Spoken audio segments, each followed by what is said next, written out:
जय श्री कृष्ण। श्रीमद् भागवत साप्ताहिक कथा के द्वादश स्कंध का 7वें दिन के उपाख्यान में षष्ठो अध्याय। छठे अध्याय में परीक्षित की परमगत, जन्मेजय का सर्वसत्र और वेदों के शाखा भेद। श्री सूत जी कहते हैं, शौनकादिक हे शौनकादिक ऋषियों, भगवान के शरणागत एवं उनके द्वारा सुरक्षित राजर्ष परीक्षित ने उनका संपूर्ण उपदेश बड़े ध्यान से श्रवण किया। अब वह सिर झुका करके उनके चरणों में गिर पड़े और अंजलि बांधकर उनसे यह प्रार्थना करने लगे। सिद्धमस्य अनुगृहीतोऽस्मि भवतां करुणात्मनां, श्रावितो यच्च मे साक्षात् धन्नो हरिः। हे भगवान, आप करुणा के मूर्तिमान स्वरूप हैं। आपने मुझ पर कृपा करके भगवान श्री हरि के स्वरूप और लीलाओं का वर्णन किया है। अब मैं आपकी कृपा से कृतकृत्य हो गया हूँ। मैंने और मेरे साथ और बहुत से लोगों ने आपके मुखारबिंद से इस श्रीमद् भागवत महापुराण का श्रवण किया है, जिसके पद पर श्री हरि के उस स्वरूप और लीलाओं का वर्णन हुआ है, जिसमें आत्मा राम पुरुष रमते रहते हैं। आत्मा रामस्या मुनियो निर्गंतम आयुरुक्मे। आपकी कृपा से अब मुझे कोई संदेह नहीं है, मृत्यु का भी कोई डर नहीं है। अब मैं अभय हो गया हूँ।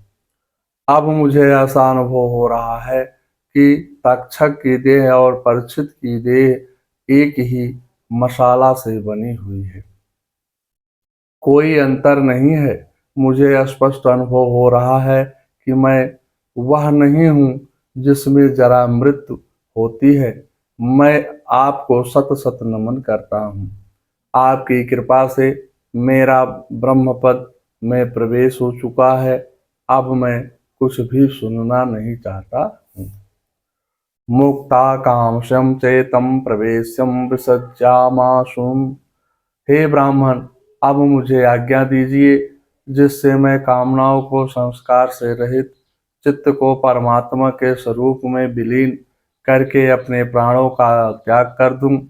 आपके द्वारा उपदेश किए हुए ज्ञान और विज्ञान में परिनिष्ठ हो जाने से मेरा अज्ञान सर्वदा के लिए नष्ट हो गया। आपने भगवान के परम कल्याण स्वरूप मुझे साक्षात करा दिया है। भवताम दर्शितम क्षेमम परमम भगवतम पदम। परीक्षित ने कहा, हे गुरुदेव, आपने मुझे व्यापक ब्रह्म के दर्शन कराए हैं, सो मैं अभय हो गया हूँ। श्रीमद् भागवत श्रवण के 5 फल। निर्भयता, निसंदेह, हृदय में प्रभु का साक्षात प्रवेश, सभी में भगवत दर्शन, परम प्रेम। हे गुरुजी, मैंने 5 फल प्राप्त कर लिए हैं। राजा परीक्षित जी कहते हैं, हे प्रभु, मैं आपके मुखारबिंद से प्रथम स्कंद सुनकर परमात्मा के दक्षिण चरण, द्वितीय स्कंद सुनकर के वाम चरण, तीसरे चौथे स्कंद को सुनकर दोनों हस्त कमलों, पंचम स्कंद और षष्ठम स्कंद, छठे स्कंद को सुनकर दोनों जंघाओं, सातवें स्कंद श्रवण से कटिभाग, अष्टम स्कंद नवम स्कंद सुन करके विशाल वक्षस्थल के दर्शन कर रहा हूँ। दसम स्कंद के श्रवण से प्रभु के मुखारबिंद एवं नयनों का दर्शन कर रहा हूँ। अब मुझे एकादश स्कंद को सुन करके श्रीनाथ जी का ऊपर उठा हुआ हस्त दिखाई दे रहा है। 12वें स्कंद के श्रवण से मुझे लग रहा है कि भगवान श्री कृष्ण दोनों हाथों से मुझे बुला रहे हैं।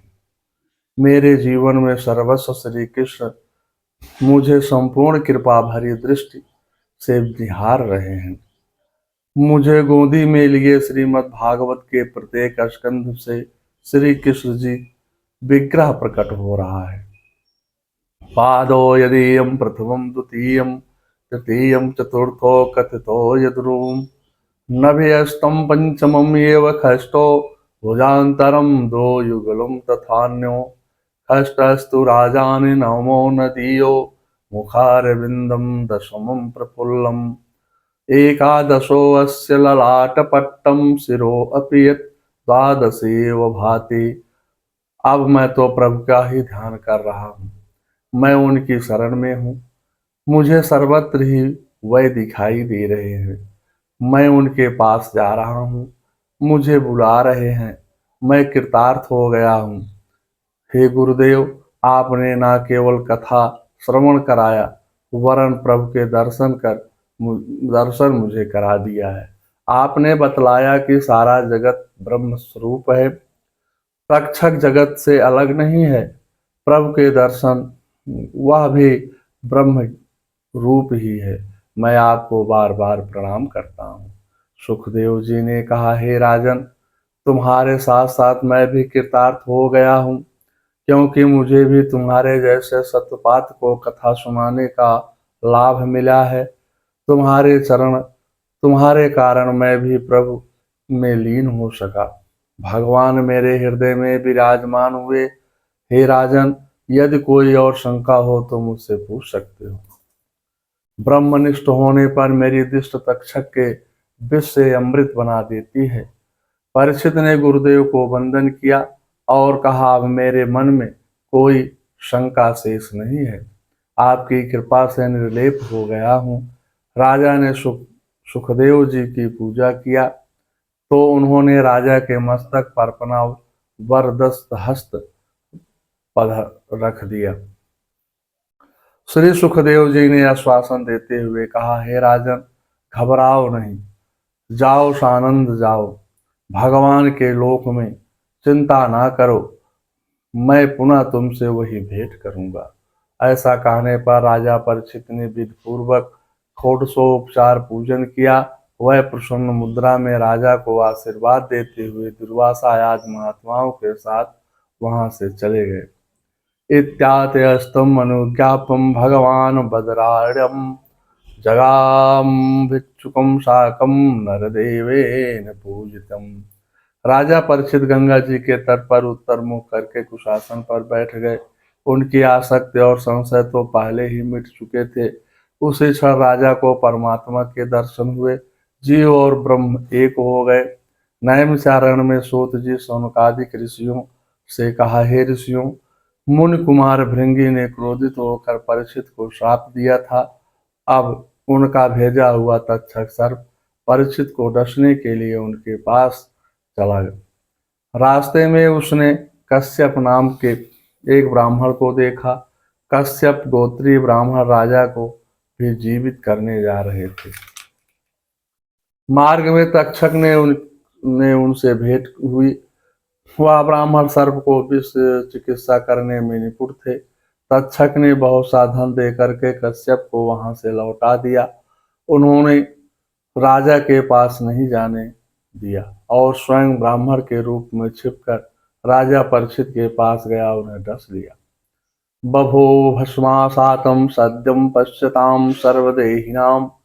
राजा सर्प राजर्षि परीक्षित तक्षक के डसने से के पहले ही ब्रह्मा में स्थित हो चुके थे। अब तक्षक के विष के आग से उनका शरीर सामने ही जलकर भस्म हो गया। यह देखकर चारों ओर हाहाकार मच गया। देवासुर मनुष्य आज सभी आश्चर्य में से चकित हो गए। स्वर्ग में दुंदुभी बजने लगी, आकाश से पुष्प वृष्ट होने लगे। जब जन्मेजय ने सुना कि तक्षक मेरे पिताजी को डस लिया है तो उसे बड़ा क्रोध हुआ। वह ब्राह्मणों के साथ विधि पूर्वक सर्पों का यज्ञ कुंड में हवन करने लगा। यथा जुहाद संक्रुद्धम नागान सत्रे साधुजे, जिसमें हजारों सर्प जल करके भस्म हो गए। तक्षक घबरा कर इंद्र की शरण में गया और इंद्र के सिंहासन में जाकर के छिप गया। जन्मेजय ने तक्षक को आया देख करके कहा, हे ऋषिवरों, जन्मेजय ने तक्षक को ना आया देख करके कहा, हे ऋषिवरों, आप लोग इंद्र के साथ तक्षक को अग्नि में क्यों नहीं जला देते हैं? ऋषियों ने मंत्रों द्वारा इंद्र सहित तक्षक का आह्वान किया। तस्रोम अस्सजो विप्रम सहेन्द्रम तक्षकम मखे।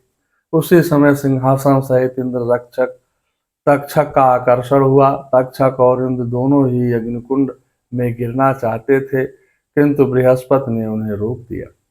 बृहस्पति ने जन्मेजय से कहा, हे राजन, क्रोध शांत कीजिए। हानि लाभ जीवन मरण सुख दुख प्रारब्ध के अनुसार होते हैं। पंचत्वम वृक्षते जंतु भृंगम आरब्धम कर्मे तत।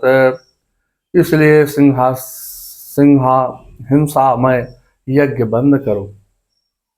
तक्षक ने अमृत पान कर लिया है, इसलिए तुम तक्षक को नहीं मार सकोगे। तुमने निरपराध सर्पों का व्यर्थ में वध कर डाला। जन्मेजय ने बृहस्पति के आदेश से हिंसामय यज्ञ बंद करवा दिया।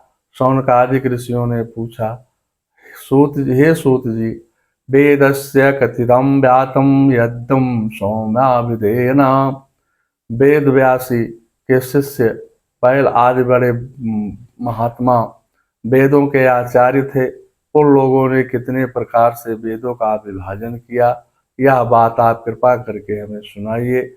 सूत जी ने कहा, हे शौनक, ब्रह्मा जी पूर्व में सृष्टि ज्ञान करने के लिए एकाग्रचित हुए। उस समय उनके हृदयाकाश में पहले नाद अनाहत प्रकट हुआ। उसमें ओंकार, जो परमात्मा का वाचक है, आ उ मा, तीन वर्ण, तीन गुण, तीन वेद, तीन लोक, तीन अवस्थाओं के द्योतक हैं। तीन वर्णों के समन्वय संपूर्ण वर्णमाला उत्पन्न हुई, जो स्वर वर्ण संस्पर्श के रूप में है। तदंतर व्यास जी ने स्वयं अवतीर्ण होकर के ऋक यजु साम अथर्व वेद के रूप में 4 विभाग किए। अपने शिष्य पैल वैश्याम्पायन जैमिनी सुमंत 4 शिष्यों को क्रम से संहिताएं पढ़ाई। वैश्याम्पायन के शिष्यों ने याज्ञवल्क्य भी थे, जो बड़े ही गुरु भक्त। एक बार याज्ञवल्क्य ने अन्य सब शिष्यों का अनादर कर गुरुदेव से कहा, हे राजन, हे भगवान, ये सब अल्प बल वाले हैं, क्या व्रत करेंगे? मैं पूर्ण इसका प्रायश्चित करूंगा। याज्ञवल्क्य मुनि की यह बात सुनकर के वैशंपायन को क्रोध आ गया। उन्होंने कहा, बस चुप रहो, तुमने ब्राह्मणों का अपमान किया है। मुझे तुम्हारे जैसे शिष्य की आवश्यकता नहीं है। तुमने आज तक मुझे बड़ा पढ़ा है, उसे तुरंत उगल दो यह और यहाँ से चले जाओ। विप्रामंत्रम शिष्य मधिदीतम त्याज्य विश्यते। उन्होंने गुरु जी की आज्ञा पाते हुए पढ़ाए हुए यजुर्वेद वमन कर लिया और वहां से चले गए। वैशंपायन के शिष्यों ने लोलुपता से तीतर बन करके उनके मुख से ग्रहण कर लिया। यही कृष्ण यजुर्वेद की 33 शाखा के नाम से प्रसिद्ध हुई। हे शौनक जी, अब याज्ञवल्क्य ने सोचा कि मैं ऐसी स्तुतियां प्राप्त करूं जो मेरे गुरु जी के पास भी ना हो। इसके लिए वह सूर्य भगवान का उपास्थान करने लगे। याज्ञवल्क्य शास्त्रो ब्रह्मान् छन्दस्यधिवेशयन् गुरोर्विद्यामाम्नि सोपयस्तेकमीश्वरम्। महातेजस्वी याज्ञवल्क्य ने अपने गुरु जी से भी अज्ञात छंदों को जानने की इच्छा से नमो भगवते आदित्याय इत्यादि 5 गद्य मंत्रों द्वारा भगवान सूर्य की उपासना प्रारंभ किया। एवं स्तुता भगवानम वाज रूप धरो हरि या सूतम यात्मनि मुने दत्ताम प्रसादितः। हे ऋषियों, जब याज्ञ मुनि ने भगवान सूर्य की इस प्रकार से स्तुत किया, तब वह प्रसन्न होकर के उनके सामने ही अश्वरूप में प्रकट हुए और उन्हें यजुर्वेद के उन मंत्रों का उपदेश किया जो अब तक किसी को प्राप्त नहीं थे। इन्हीं मंत्रों की वाजसनी संज्ञा हुई। वाजसनी शब्द की व्युत्पत्ति वाजिनं विश्वरूपेण वाजिष्यं केसरा वाजेनं सत्यसं त्यक्ता शाखं वाजनी संज्ञा यद्धम वाजे सम्यक नन्यति है। याज्ञवल्क्य मुनि ने यजुर्वेद के असंख्य मंत्रों से 15 शाखाओं की रचना किया। उन्हें कण्व, मध्यान्ह आदि ऋषियों ने ग्रहण किया। कृष्ण द्वैपायन ने जैमिनी मुनि को साम संहिता का अध्ययन कराया। उनके पुत्र सुमुन मुनि थे, उन्होंने अपने पुत्र पौत्र को एक एक संहिता पढ़ाई। जैमिनी के शिष्य सुकर्मा भी सामवेदी की 1000 संहिताएं बना दिया। मंगलम भगवान विष्णु मंगलम गरुड़ाध्वजा मंगलम पुंडरीकाक्षाय मंगलाय तनोहरे। श्रीमद्भागवत साप्ताहिक कथा के द्वादश स्कंद का 6वां अध्याय 6वां अध्याय समाप्त होता है।